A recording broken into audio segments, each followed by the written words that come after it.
রাজপথের সাহসী যোদ্ধা আল ইমরান আপনাদের সামনে কথা বলবেন।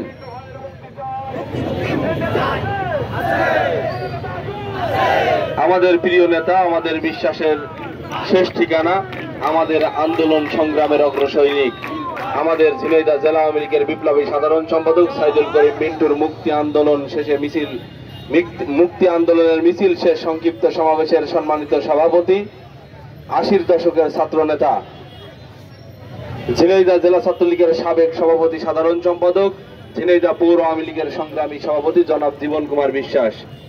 আমাদের মাঝে আজকের এই অনুষ্ঠানকে সঞ্চালনা করছেন 90-এর দশকের ছাত্র নেতা, আমাদের প্রিয় নেতার ঘনিষ্ঠ সহচর, প্রিয় বন্ধু, আমাদের আন্দোলন সংগ্রামের অগ্রসৈনিক, ঝিনাইদহ জেলা ছাত্রলীগের সাবেক সাধারণ সম্পাদক, পৌর আওয়ামী লীগের সংগ্রামী সাধারণ সম্পাদক জনাব নজরুল ইসলাম বিশ্বাস।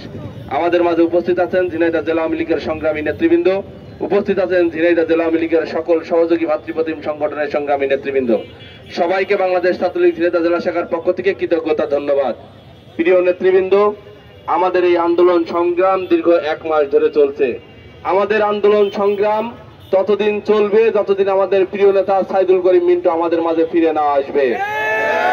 1975 সালে জাতির জনক বঙ্গবন্ধু শেখ মুজিবুর রহমানকে নৃশংসভাবে হত্যা করা হয় বাংলাদেশের গণতন্ত্র, বাংলাদেশের রাজনীতিকে আটকে দেওয়ার জন্য।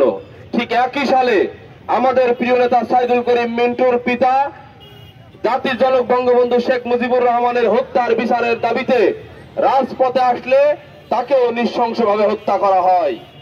আমরা বলতে চাই, সেই দিনের সেই হত্যাযজ্ঞের পরে 1978 সালে 10ম শ্রেণীর ছাত্র আমাদের প্রিয় নেতা সাইদুল করিম মিন্টু, সেদিন তিনি মনে করেছিলেন এদেশের গণতন্ত্র, এদেশের স্বাধীনতা সার্বভৌমত্ব রক্ষায় বাংলাদেশ ছাত্রলীগ নামক প্রতিষ্ঠানের নাম লিখিয়ে বাংলাদেশের স্বাধীনতা রক্ষায় এ বাংলাদেশের গণতন্ত্র রক্ষায় আন্দোলন সংগ্রামে রাজপথে থাকতে হবে। ঠিক সেদিন থেকে শুরু। 78 সালে ছাত্র রাজনীতির মধ্য দিয়ে আজকে আওয়ামী লীগের সাধারণ সম্পাদক।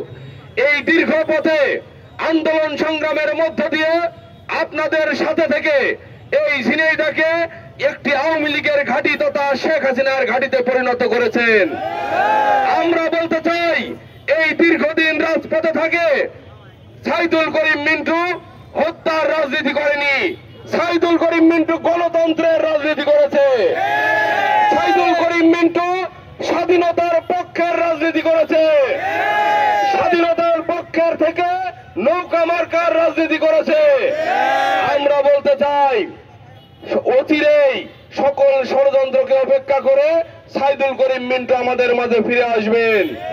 আজকে পত্র পত্রিকায় দেখছেন এই ঘটনার সুষ্ঠু তদন্ত সাপেক্ষে মূল যে মাস্টার মাইন্ড শাহিনের দিকেই কিন্তু এটি ছুটে যাচ্ছে। আমরা বিশ্বাস করি জননেত্রী শেখ হাসিনার নেতৃত্বেই এই ঘটনার সুষ্ঠু তদন্ত হবে এবং আমাদের প্রিয় নেতা অচিরেই আমাদের মাঝে ফিরে আসবে। এই আশাবাদ রেখে আপনাদের সকলের সুস্বাস্থ্য দীর্ঘায়ু কামনা করে আমি আমার কথা শেষ করছি। সবাই ভালো থাকবেন, সুস্থ থাকবেন। জয় বাংলা, জয় বঙ্গবন্ধু।